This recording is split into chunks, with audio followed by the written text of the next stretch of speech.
Good evening, everyone. We're in the middle of Siman Yud Aleph in Iggeres HaKodesh on page 232, and we'll do inside soon. But let's first recap. And there's some inyanim I want to talk about before we actually go and start continuing Tanya inside today. So this is the middle of the Siman and Tanya, which is better known as L'Haskil Chabina. It is a Siman where the Alter Rebbe talks about the idea that a person always has to be happy. And what is the reason why a person is happy? There's the knowledge of Ein Ra Yered Malamayla. There's no such thing as anything bad that comes down from above. And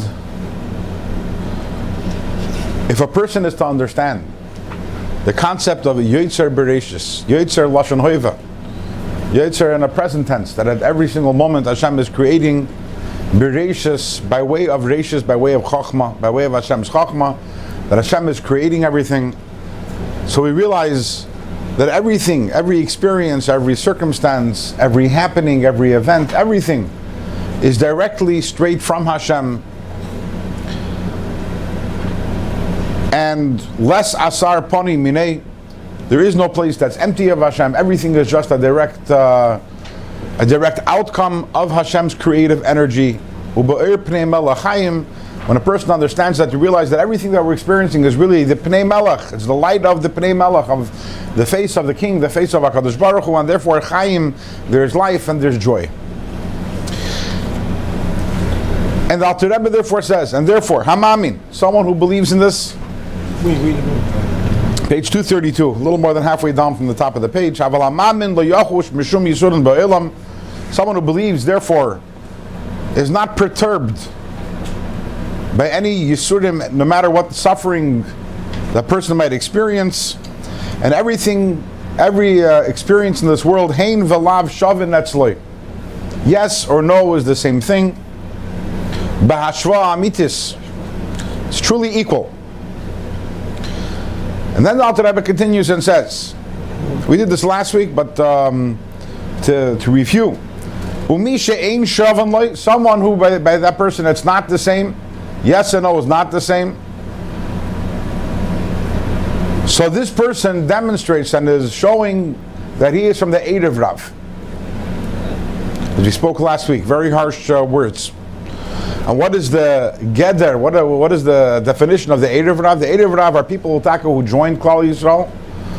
However, they did it for ulterior motives. They had their own reasons for doing so. And ultimately it was all about themselves. They wanted to join, as we said last week, they wanted to join the winning bandwagon. They saw the wealth, they saw the riches, they saw the prestige of Klal Yisrael at that time. They joined. But the moment that they saw any of the above slipping away, they were the first to jump ship. And therefore the question is your Yiddishkeit about yourself, or is it not about yourself? And the Alter Rebbe says that actually this is the main reason why we were created. The primary reason why we were created is because Hashem is testing us with this test to see, will we complain, will we be sad, will we be upset, or will we understand and recognize that everything is from Hashem, everything is Hashem, and therefore everything is good. Did Moshe Rabbeinu did not see what you're saying now about the Erev Rav when he? Yes, that's really not beyond. It's beyond the point. That's a shaila on the Chumash about Erev Rav. It's not negaya to the point we have over here. Now, although all this sounds good, and this is what we learned last week, if you dissect this a little, there are two different ideas that Alter Rebbe is presenting over here. And we really need to dig a little deeper to understand the connection between these two ideas. The first idea, which we've spoken about, which Alter Rebbe speaks about, is the idea of Ein Ra Yered Malamayla, the belief that everything is good. Okay, so if I can have this belief that everything is good, even if there's suffering, even if there's pain, even if there's tragedy, there's hardship, but if I believe that because everything is created by Hashem, everything is good, so then theoretically, I should be happy. I should be happy even if I'm from the Eidev Rav. Even if I'm in it for myself, what's not to be happy? It's good. Gamzu l'toiva. But the Rav don't think that way. Why not? What I'm saying is, I could be fully. Their behavior. It indicates they don't believe. I understand, but my question is why? My question is why? Theoretically, why can't I be fully in it for myself? Yes, I'm here for my own good. I'm here because of my desires and what I like and what I find pleasurable. And at the same time, when something happens, I say, Gamzu l'toiva, so therefore I'm happy. Why? Because it's good for me.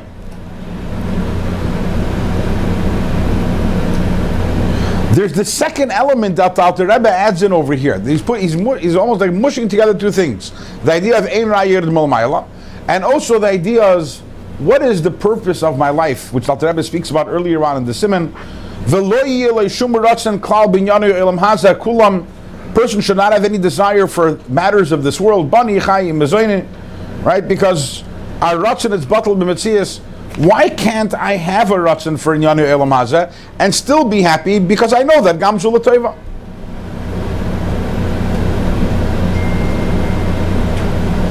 You're not.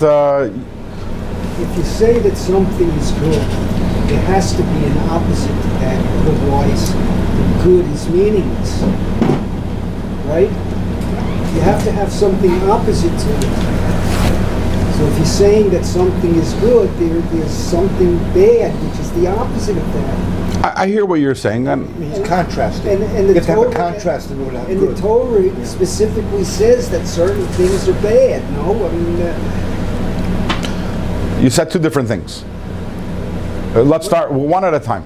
The first thing you said is that for something to be pleasurable, there has to be this contrast, or the words that's brought down sometimes by the Chokrim, I believe, Tainug Timidi Eine Tainug, that constant pleasure isn't pleasure because there's nothing to contrast it against. Like a person cannot rise up unless he falls. Okay. Like that. So Okay. You need some opposite. I was in Israel, I missed 2 weeks ago because I was in Israel. Okay, so I stayed at a hotel, and to find out that in the kosher hotels in Israel have a very, very lavish buffet breakfast every single morning. So the first morning I come down, and it was quite early because I was jet lagged, so it was you know how it works the first day after you come to Eretz Yisrael. And I'm like, wow, take a look at this. Look at all the food. I'm talking about literally 2 rooms filled with counters with food. And there was one type of pastry that I really like. I don't get it very often here in the United States. I really like. I took 2 of them, put it on my plate. Ah, what a delight, what a pleasure. Yeah. Yeah. Anyway, I was there for a week. By the 4th day, I was looking at it like, I wasn't interested in that anymore after having it 4 or 5 days straight. And I realized what makes me enjoy it so much, the fact that I rarely have it. If I were to have it every single day, it wouldn't be enjoyment. So I think that's the first point that you're saying, is that pleasure needs to have that contrast. But at the same time, how about no Elam Haba? And Elam Haba is a fully good and pleasurable experience, and there is no contrast over there. Well, the opposite is, if you did bad things, then you go the other way. I understand, but you have Neshamas who are in Gan Eden for 3,000 years, and they're enjoying every single morning, unlike me, right? Every day they're enjoying it. And barbecue every single. In other words, yeah, that is somewhat of a rule of human experience. But at the same time, if we're to recognize that Hashem is the makar of everything good, and therefore everything is good, so objectively speaking, regardless of our experience, everything is good. That's regarding the first thing that you said. The second thing you said is the Torah tells us that things will be difficult for us. Okay, I hear that. Let's put aside that question. I think by the time we finish our conversation, whether it's this week or next week, we'll have a little more clarity about that. Okay?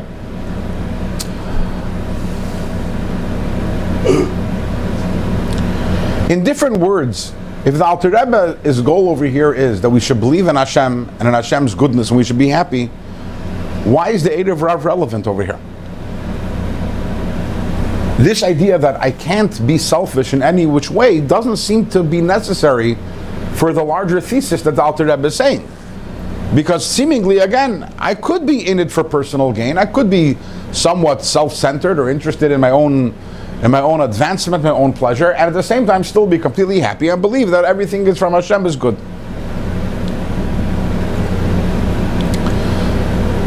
But the larger Nekudah that the Rebbe is trying to say over here is very different from our normal understanding of Gamzu L'Tova. There's a song that was composed by Rabbi Levitzak of Berditchev. It's known as Ana Emtsaeka. That's the first words of the song. Ana Emtsaeka, where will I find you? So it begins, it's a song which is in Yiddish, and it begins with Levitzak of Berditchev saying, Rabbeinu Shalom, I want to sing to you a song. Ana Emtsaeka.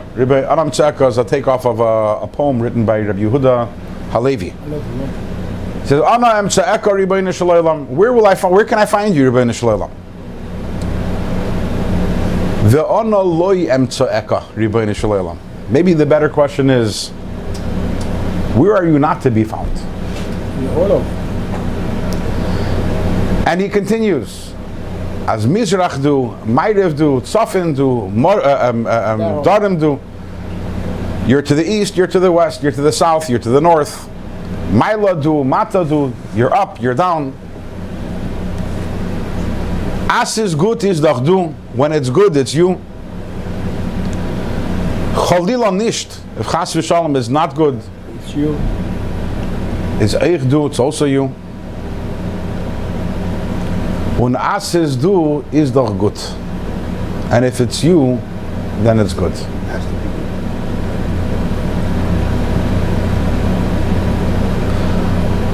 When as is du is doch gut. If it's you, it's good. It's a very, very deep idea. He wasn't saying that because it comes from you, therefore Gamzu L'Tova, it will lead, something good will come from this.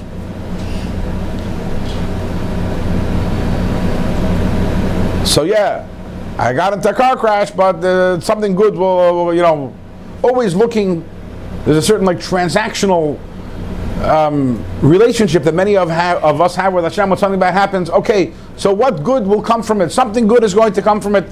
That's not what he's saying. He's not saying something good is going to come from it.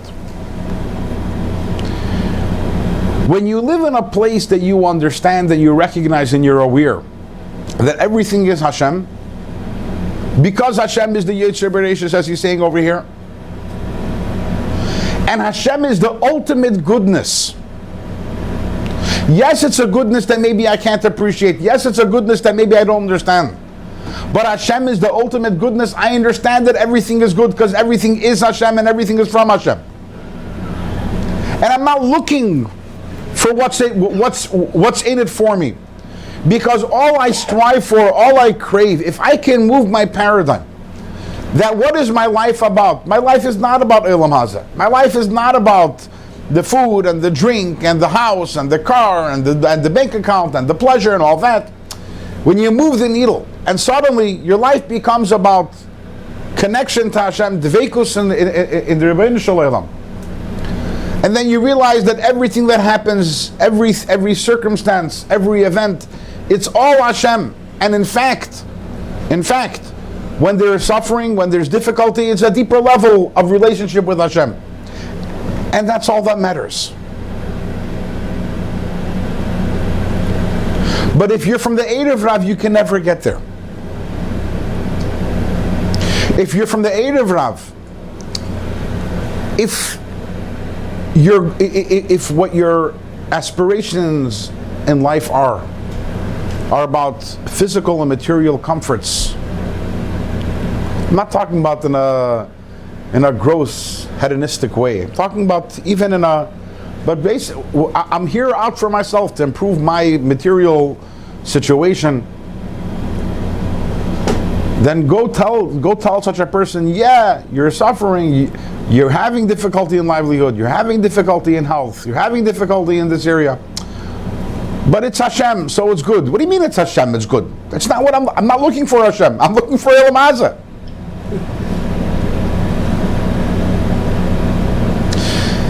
Now, when we started the Siman a few weeks ago, I spoke about how the Siman, the dramatic and drastic shift that the Alter Rebbe is really asking of us in this Perek. It's not to say enjoy something that's good, okay, and then even when something is painful, if you realize that something good will come from it, so okay, you could still be happy. That's not such a big shift. At the end of the day, the center of attention is still you. Was it in for me? Yeah. Okay. So I could enjoy eating a good piece of food, and then if you tell me that, you know what, if you go and you do some exercise, even though it's painful, okay, you'll benefit from it also. Health benefits, weight benefits, whatever it is. Am I going to be upset? That's not going to bother me. At the end of the day, Gamzul Teva, I recognize that's not moving the needle anywhere. We're all capable of controlling ourselves and being able to handle something which is a difficult situation with the knowledge and understanding that it's going to bring me a greater benefit. And that's not what the Alter Rebbe is talking about over here. The Alter Rebbe is not talking about this calculation and this investment. It's something which is difficult, but even though right now it's difficult, right now I don't have money, but it's all calculated so that tomorrow I'll have $1 million.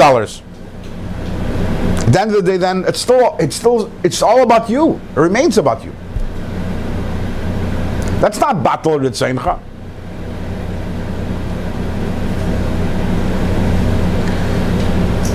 Rather, what the Alter Rebbe is asking us over here is that our job as Yidden, and the reason why we were created, as we were put down here in this world.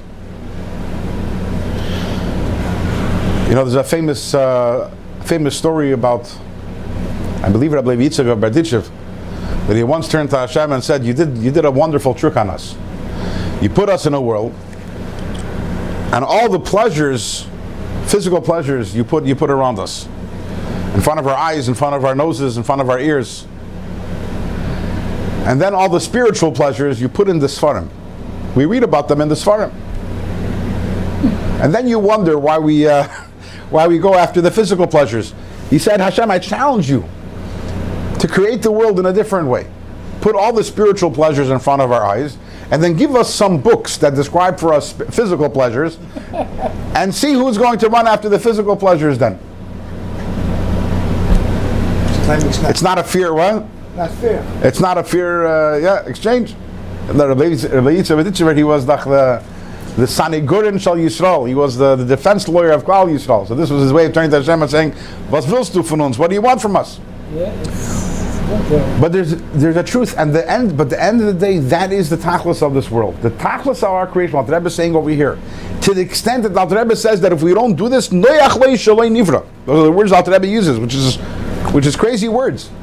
The purpose of Hashem putting us down in this world is that we're sitting over here in a world that's filled with, we're in a Gan Eden, which is filled with pleasures and filled with all worldly desires and pleasures, and that we should turn our back to them and say, none of you mean anything. I want is Eibishter.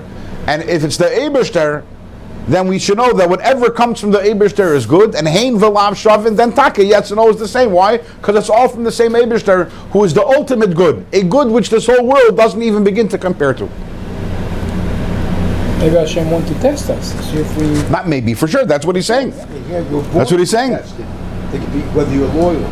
Look, if you look 7 lines on the bottom of the page, Ki Iker Bria Sa'adam Be'lam Haza, the main reason why Hashem created a person and put him into this world, who b'shvil nasoisei b'nisyonis elus, to test the person with these tests, u'ladas es asher b'levavi, to know what that which is in a person's heart. Im yifna levavei achrei elikim acherim, is a person going to stray after the false gods? What are false gods? It goes off. What are the false gods? Sheheim Taivus Agruf. The Taivus. Tavis Aguf, yeah. I had mentioned that. Right, we spoke about this last week. What's Avodah Zarah? I think we spoke about it last week, no? Yeah. What's Avodah Zarah, right? We think we like to laugh at our ancestors who bowed down to the wooden things. And we bow down to other things. We bow down to our Taivus. We worship our Taivus. Hamishtal Shalom Sitter Achra, the Avodah Zarah, which is the Taivus that come from the Sitter Achra. Ubehemu Chofetz. This is the test to see whether is our desire in the Avodah Zarah, or is our wish and our truest desire. Now this whole world means nothing to us. All I want is to live the real life, the true life. The life and the energy that comes from the Eibishter, even though that we're unable to.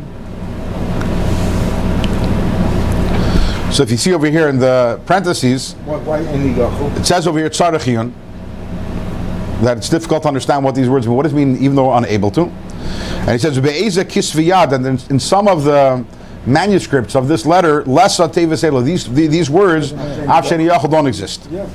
But a nuscha acheres matzanu kach, and a different nusach was found like this, which there's a slight change to the order of the words, which makes sense out of it. Or is a person's desire, even though that he knows they'll never truly reach that place. In other words, sometimes a person can be, if you're honest with yourself, well, you say, will I ever be able to really reach that level? Where Olam Haza and everything in this world means nothing to me. Where Bani, Chaim, everything is nothing because Batler Etzeincha. I know the Eni Yachol, but even though that I can't, I want to. We have to have the desire for that life, even if you know that you'll never be able to actually arrive at that level. V'yamin, that a person should believe, shebe'emes hu chai b'hem, that a person should believe that be'emes he's living, gelept, no matter what the circumstances are in a person's life. V'chol tzrachov, v'chol inyanov, mishtal shalim be'emes, and all a person's needs, and everything about a person, they come be'emes, be'prati prati yaseyim, in all their details, and the details of the details, shalem b'sitrachra, not from sitrachra chas v'shalom. We have to realize that everything comes not from Klippa but from Hashem. As the Pasuk says, Ki Hashem mitzadi gever kinanu, that from Hashem the footsteps of a person are established. So wherever you go, it's all from Hashem. And as the Pasuk says, Ve'ein mila b'lashayni, hein Hashem ata yadata kula. Every word that I'm saying, I have no words in my mouth, every word that I'm saying is also from Hashem. In other words, this understanding that ultimately everything's from Hashem. My actions are from Hashem, my words are from Hashem. The imkain, and if so, hakoyel toiv betachlas, then everything is ultimately good. Rak she'ene musig. The only thing is that it's not understood. I don't appreciate it, but ultimately everything is good. Ube'emuna zu be'emes, and with this emuna, with an emes nasa hakoyel toiv. When a person has this emuna that everything is from Hashem, and therefore everything is amazing because everything is Hashem, the result is that everything will become good, gam begoli, also in a revealed way. You hear this? How would it be revealed if things seems to be having difficulties? How is it revealed in that? All of these difficulties, Dr. Rebbe says, are a test.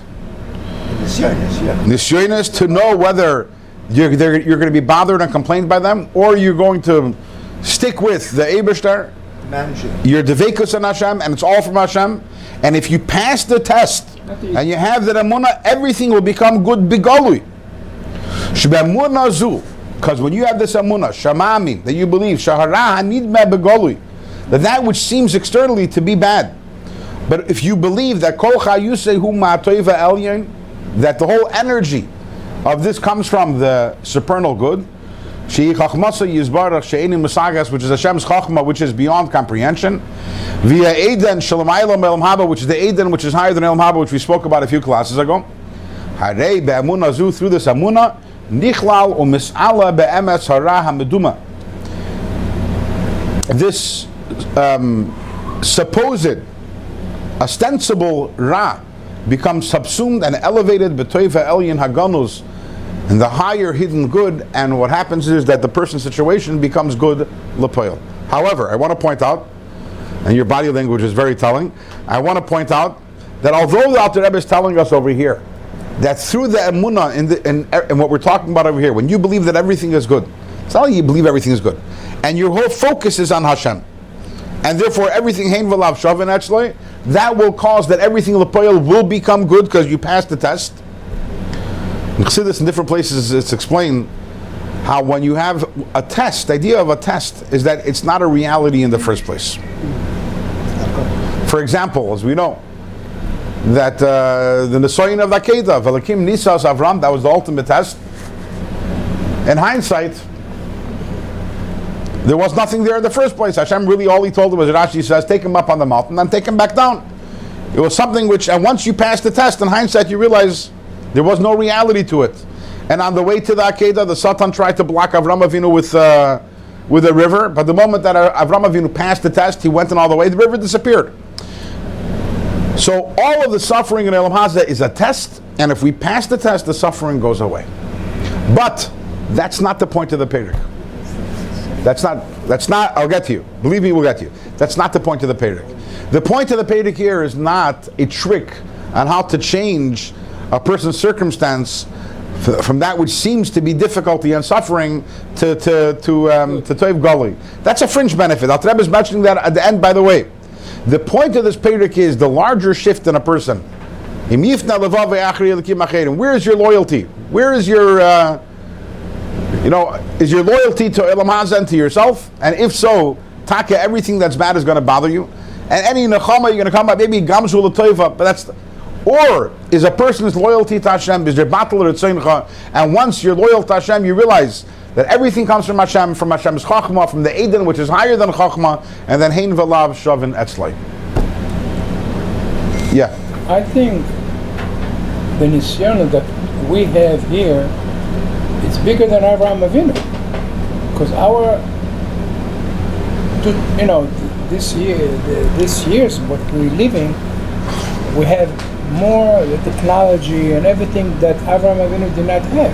So our nisyonat is much higher than Avraham Avinu. There's a mimer from the Alter Rebbe where the Alter Rebbe says that when the pasuk says Moshe haya anav mikol ha'adam asher al pnei ha'adama, why was Moshe humble? Because when Moshe saw the last day before Mashiach comes and all the nisyonos, that's what made him humble. So your point is well taken. Yes. We have to deal with freaks that's so open and The nisyonos on every side today are. Yeah, it would be a whole class to talk about that. Yes, but absolutely. You can walk in Manhattan. What bothers me here is that the Perek is talking about everything is Me'ez Hashem, right? So even when somebody fails the test, he's nichshol, that's Me'ez Hashem also, according to what he's saying. It's true. It's also true. You're right. No, You're right. You weren't contradicting each other. No, I'm helping him. Yeah. No, it's fire. But that's the point. This is something that we've spoken about in the past. Yes, and if you nishal, the reason why you nishal, so you should do tshuva. That's the kavanah. We still have a lot to talk on this matter. We're not finished, even though we're finished inside. We have a lot more to do outside. But I want to start our conversation with a Gemara in Masechtas Tainis, which is based on a pasuk in this week's parsha. Gemara says,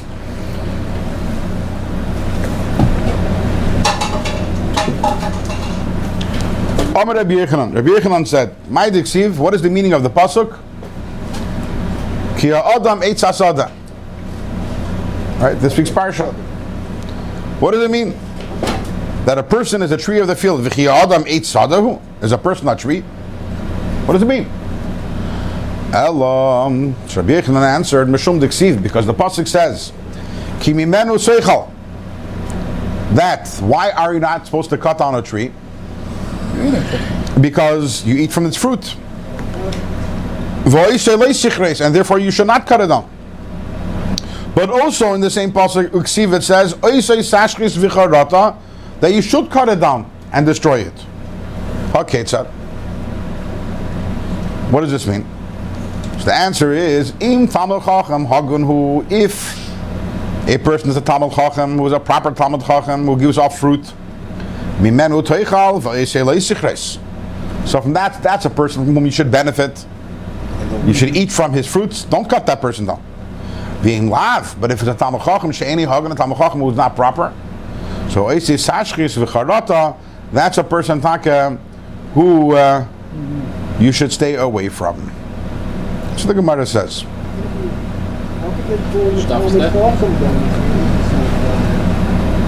Sorry?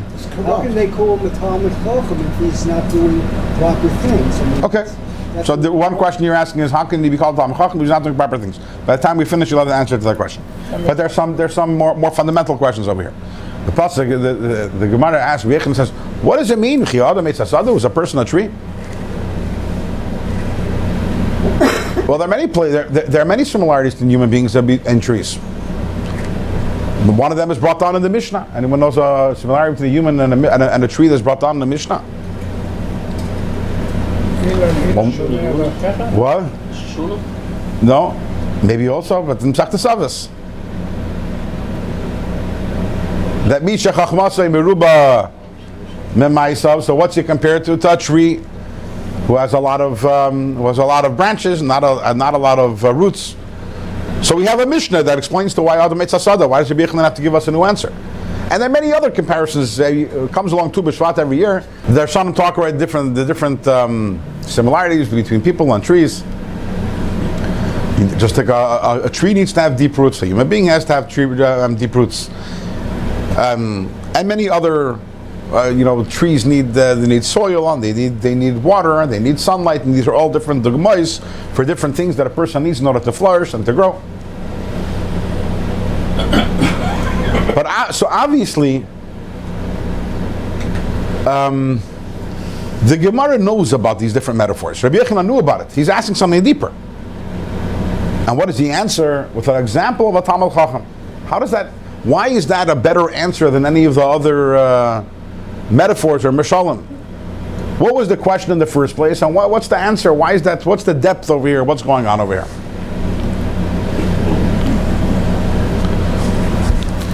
So the Rebbe explains in the Sikha something which he's spoken about on many different occasions, the idea of Gamas Ha'olam Nasan Bilibai, which means that everything that exists in the entire world exists in microcosm also within the human being. We are a microcosm of the universe, of all of creation. So just like we talk about Doimim Tsemeach Chai Medaber in creation, within the human being also there's Doimim Tsemeach Chai Medaber. This is not a chiddush of the Rebbe, that's something that's talked about in Sifrei Chasidus, that the human being encompasses also Doimim Tsemeach Chai Medaber. Without getting too much into all of them, we'll quickly zoom into two of them, and that is the Tsemeach and the Chai. The Tsemeach within a human being are the midos within a person, and the Chai within a human being is the seichel of a person.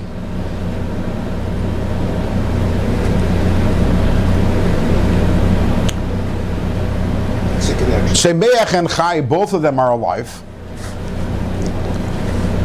As are seichel and midos, both of them are life, as opposed to, for example, action, which is the doimim within a person. When a person's koyach hamaisa is the doimim within a person, and when you do something, there is no life in it, unless it's infused with your mind or with your heart. So your mind or your heart, that's the life. Like Tsemeach and Chai are alive. The difference, however, is Tsemeach is rooted to one place. Tsemeach, vegetation, a tree, a vegetable is rooted to one place. It can't move. Whereas Chai, an animal, can move around. Midas also, midas represent the idea of our person's nature, our natural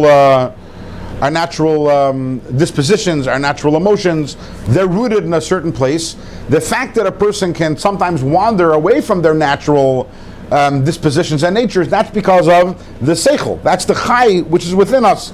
So our seichel allows us to wander into different areas, whereas our midas keep us rooted. Our natural midas keep us rooted. That's why it's semeach and it's chai. Or one of the reasons why. Once we understand that the tsemeach within a person is the midas within a person, we look at the pasuk. The pasuk says, "Ki ha'adam eitz hasada." Says the Gemara, "Ki ha'adam eitz hasada v'ki ha'adam eitz sadahu." Why are you identifying the human being with the eitz hasada, which is with midas,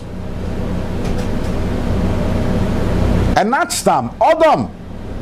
A human being, if you go and you say to someone, what is the milo, what is the uniqueness, what is the greatest of a human being? What's he going to say? There are feelings, there are emotions. Animals also have emotions. What is the greatness of a human being? A seichel, abstract thinking. An animal can feel pain, an animal can feel love. An animal can't think in an abstract way. No animal ever sat down and thought, why was I created? Where am I going after this life? These are the seichel is the uniqueness of the human being. And not stam, we know that the human being has different names. There's Adam, and there's Enosh, and there's Ish, and there's Gever. And it's brought down in the Sfarim that of all of them, the highest one is Adam. And the Shalah says Adam is because Adam el Elyon. The word Adam comes from our similarity to the one above. Says the pasuk, Ki Adam Eitz Asada, that the Adam, which is the highest type of, the highest level within the human being, is associated with Eitz Asada, which is Midas. How and why is that? That's what's bothering Rabbi Yochanan. So what does Rabbi Yochanan answer? He says, you can have a big Talmud Chacham, but if he's a Talmud Chacham she'eni hagen, he is full of seichel, and he learned the whole Torah, and he's a baki b'shas. But if he's an Eini Hagen, why isn't he Eini Hagen? If he's a Talmud Chacham, why is he acting in ways that are improper? It's obviously because the Seichel of Torah did not impact his Midas. He doesn't have Avos Hashem. He doesn't have Yiras Hashem. Or you say Sashchis Vicharata.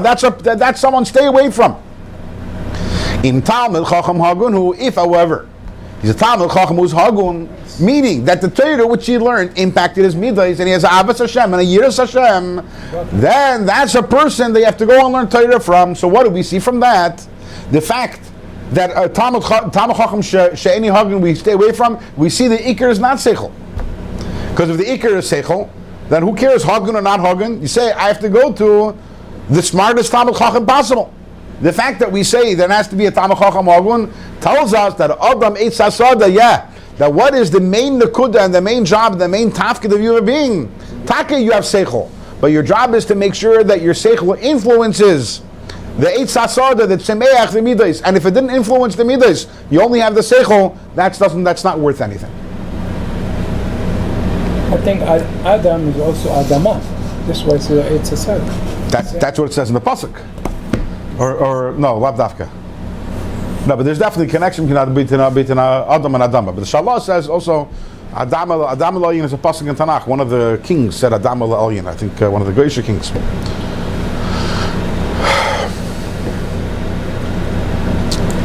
Very powerful idea. The Adam Eitz Asada, that ultimately it all boils down to the Midas. You can learn the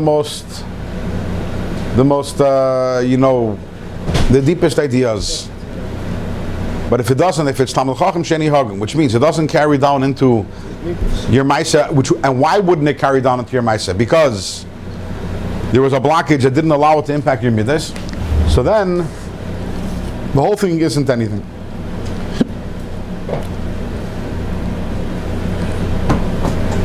How does that connect to what we're talking about now?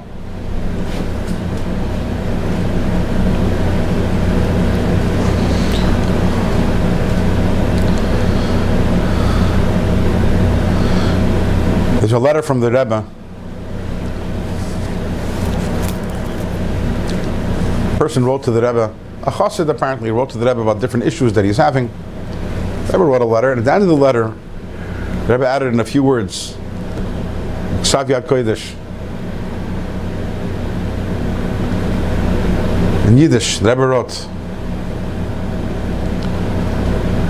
that we learn, all over Chassidus, we learn about the idea of bitachon. If I remember correctly, the words are melernt and melernt, and when skumt lepeil, who's the bitachon? We learn and we learn, but when bottom line, where's the bitachon?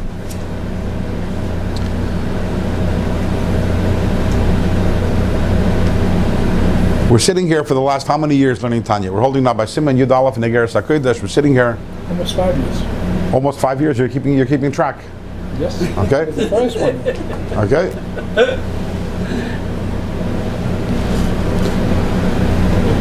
And what does it all boil down to? Everything that we're learning, what does it boil down to? What does Chassidus boil down to?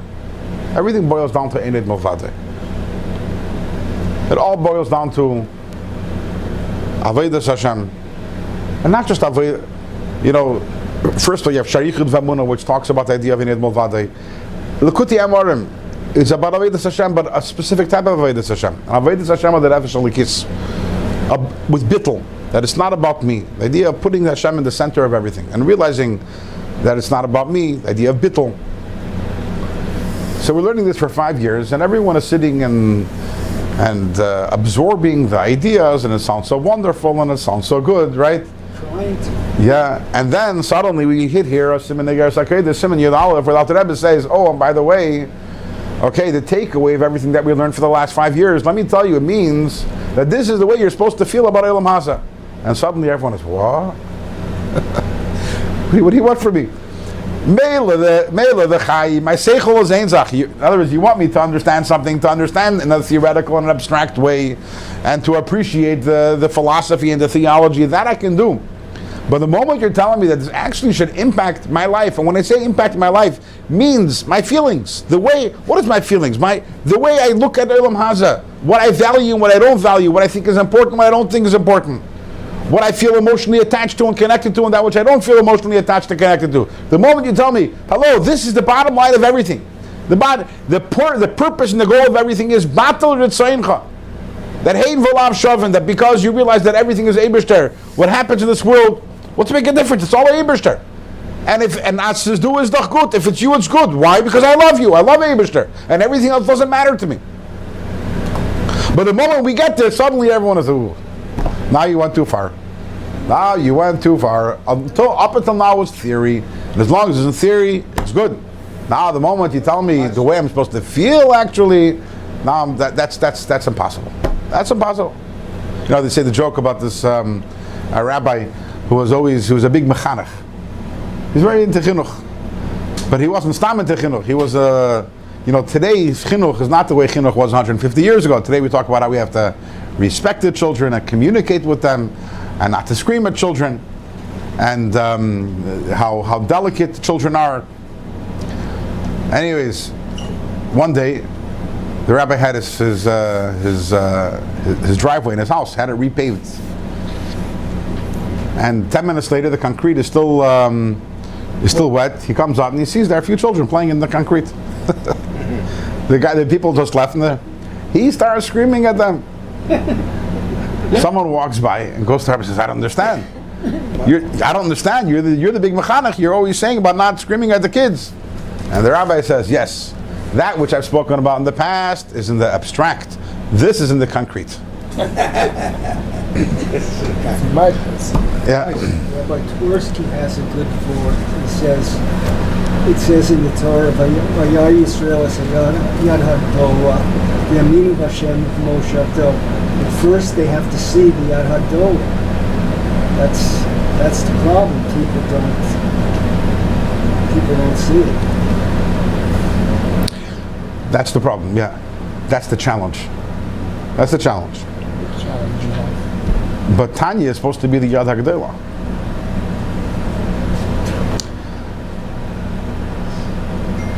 But you got to see it in your life. I mean, it's not. But then why have you been here the last? Okay, you're not here 5 years. You're not. We only have 2 people who have been here 5 years. I've been here about 2 years. About 2 years. So.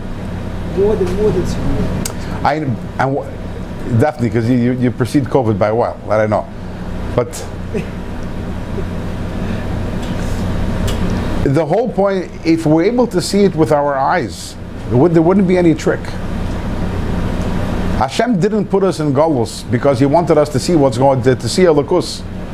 And really, you saw what happened. By the way, but you want to see some bracha in your life, and that's Sheldon. Vayar Yisrael Tzadok De'la Sharasa, right? Vayaminu B'Shem B'Moshe Avdei. What happened 3 months later? Egel. 3 months later? Yeah, they built an Egel. What happened a year later? They're busy running back to Mitzrayim. Real change doesn't happen from what you see. Real change happens from the work that you do in your life. The difference, if we're understanding that the tachlis and the nekuda of everything is changing our midas, changing, again, our value systems, that which is important and precious to us, our likes, our dislikes.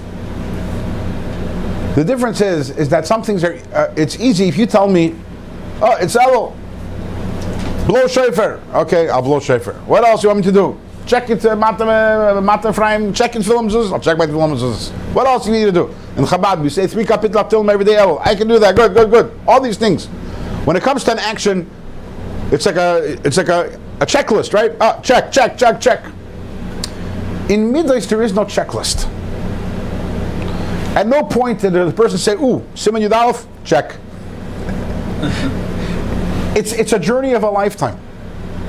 And what is the journey? The journey of the lifetime is trying to get that everything that we're learning in Chassidus should have an impact on our reality. And if Siman Yud Aleph is a problem, what you're essentially saying is that everything that I'm learning about is not really practical to my life. But it is not check because it's not something which happens overnight, and it's not something which is yes or no. It's something which is a process. Where does my allegiance lie? Is it Elam Haza or Hashem? Reuven, where does your allegiance lie? Elam Haza or Hashem? Hashem. Yeah, but you're being tested. 100% Hashem. So by you, Hein V'Lav Shavin, whatever happens doesn't bother you because everything's from Hashem and everything is Hashem and therefore everything is good. Bani, Chaim, Mezoina, you live from a state of Shivisi, right? A Shivisi Hashem Lanegdi Summit. And because Hashem is Lanegdi Summit, everything is the same to me. Is that correct? Yeah, but it hurts. Halavai, that should be everybody's. It still hurts. You have the pain. What do you do for the pain? I like setting people up, and sometimes they surprise me. Okay, I was trying to set him up that he was saying that he should say there's priorities Elam Haza. That's what I thought he was going to say. That should be. And then if you would say that, I would challenge you: is that true? Is that really your priority Elam Haza? 100%. Your allegiance is Elam Haza and not Hashem. Say it again. Your allegiance is Elam Haza and not Hashem at all. I didn't say that. Right. I tried. And by the way, because of your allegiance to Hashem, because of your allegiance to Hashem, when something goes wrong, when you're stuck in your house for 3 weeks with COVID, for example, and it's difficult and it's hard. So even though it's difficult and hard, it's not Hein V'Lav Shavin. But what do you say to yourself? What do you say to yourself? It's from Hashem. It's a spectrum. It's a spectrum. We all start life, and we are at the center of everything. And what we want is our own pleasure, our own satisfaction, Bani, Chaim, Zeno, all these things, right? And Chassidus is a journey.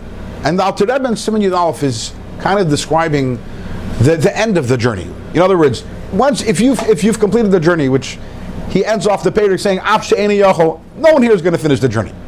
But theoretically, if you finish the journey, you'd be in a place where Hein V'Lav Shavin next to you, where everything is the same because everything is Eibishter. And the Rabbi Yitzchak was that way. As his do is doch good. You know, there's the famous story, I'm sure I've said it in the past, about Rabbi Zusha Vanapoli. That there was once a chassid who went to the Mezitcher Magid and told him, what does it mean? How are you supposed to be, it says, the Kabuli B'Simcha. He's supposed to be Mekabel B'Simcha Yisurim, just like your Mekabel Teifan Nirav and Nigla. I don't get it. How's that possible? Go to. So the Mezitcher Magid answered, go to Rabbi Zusha Vanapoli, my Talmud. He goes to Rabbi Zusha. You know the story, right? We said it before.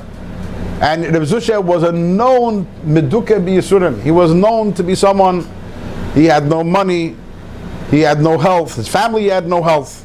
He had a wife who made him nuts 24/7. He was gebenched in every single way.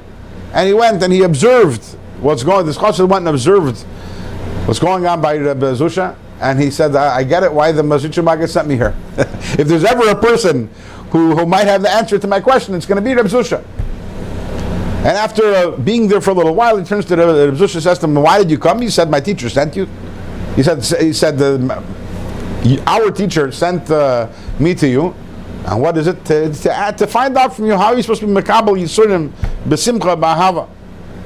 And Rabbi Zusha famously answered, I don't know why he sent you to me. I've never had Yisurim in my life.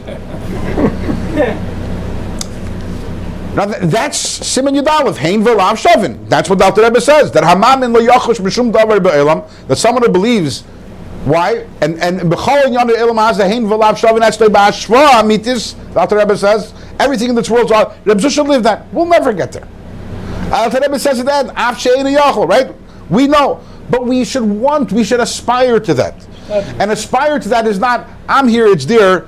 Oh, I'll never get there. It's either here. It's not either here or there. Our goal in life is that what Alter Rebbe is really telling us in the Siman is, he's talking to Chassidim and saying, you're learning Chassidus, I'm teaching you Chassidus. It has to have a pu'ula, it has to have a pull on your tzemeach, it has to have a pull on your midas. It has to make that this world should be less chashiv to you. And that what's more chashiv to you is Hashem. The less chashiv the world is to you, the more chashiv Hashem is to you, the less you'll be bothered by anything. Why? Because everything is Hashem. It's a spectrum. And if I'm here, I want to get here, and I want to get here. Here's the end. Will I ever get there? Probably not. But it's not about that. It's about making that constant. So although the siman over here from the Alter Rebbe, it does come across quite radical.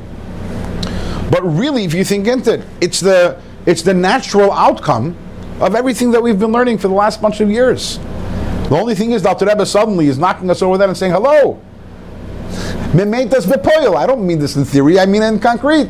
I mean it in concrete. If it ain't Movadeh, then it's Bashva Mitis. So what does this mean? Practically speaking, this means that every time we learn some Chassidus, and every time we say Shema, in the morning, and we think a little about Hashem, we take a moment to actually absorb these ideas. And we try to think about them. And we train our minds to think in a certain way. And yes, it's not something which happens overnight, but it's not something which will happen unless we put an effort into making it happen, an effort into making sure that which we learn actually has a pu'ula on our midas and ultimately on our life. Sheldon, so a little more understood what we're saying here? I understand what you're saying, but it's not it's not as easy as that. No one said it's easy. No one said it. But what do you want? When I say what do you want, I mean, do you really want to live a life? A person wants to see bracha in his life, right? So if you're not seeing it, it's a problem. You know? It stirs your immunity. That's what trying to bring. Should not stare you. It shouldn't. You should aspire to have bracha. Exactly. Exactly. But you can have adversities, and that's your nisayon. You were created for that purpose, and that should not let you make your situation even worse. It's the psychology behind it. But I find it interesting what you're saying. That's the problem. You're saying a person. Why do you want to have bracha in your life? Because you want to be happy. To be able to serve Hashem in the proper way, you need to have certain things that... I hear that. We'll talk about that a little more next week. But I'm saying on a very practical level. You want money, you want health, you want all these things. Why? Because they make you happy. Do they really make you happy? No. Why? No, what I said first was the real reason. In order to be able to serve Hashem properly, you need to have a certain. But that's different. Then that's not about you. But that's not about you. Then that's about Hashem. That's amazing. But then if Hashem, you know the famous story. I'm sure I said it many times. You've heard it. The famous story of Rabbi Malach and Rabbi Zusha when they were in prison and they couldn't put on tefillin. Yeah. If you want this because you want to serve Hashem, then if Hashem gives you something else, then what? You have to serve Him anyway. Then you have to be just as happy.